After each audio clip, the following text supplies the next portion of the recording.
Balqabaq qutabı, buranı qutabı ya da ki sizin tərəflərdə nə deyil bilmirəm, amma bizim tərəflərdə balqabaq qutabı deyilir. Payız süfrəsinin səssiz qəhrəmanı balqabaq qutabını siz necə sevirsiniz? Sumaqlı, buzlu, şəkərli yoxsa sadə? Mən sumaqlı sevirəm.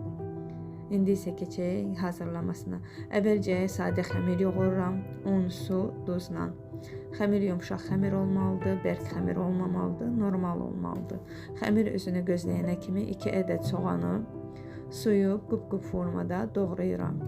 Tavaya yağ əlavə edib, üzərinə soğan əlavə edib, biraz qızardıram. Bu arada da buranı yaxşıca yuyub, təmizləyib, qabağını soyub tyorkadan keçirdirəm, tyorkanın iri güzündən. Tavaya əlavə eləyirəm soğanın üzərinə. Üzərinə isə duz, istiot, bir xörək qaşığı şəkər tozu, keklik otunu əlavə eləyib biraz bişirirəm.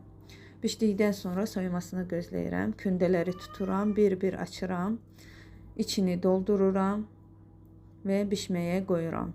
Mən bu formada hazırlayıram. Siz necə hazırlayırsınız? Rəylərdə yazın. Mənim hazırladığım forma sizin xoşunuza gəlir ya yox. Videomu da bəyənməyi, abunə olmağı, sevdiklərinizlə paylaşmağı unutmayın. Sevgi ilə qalın.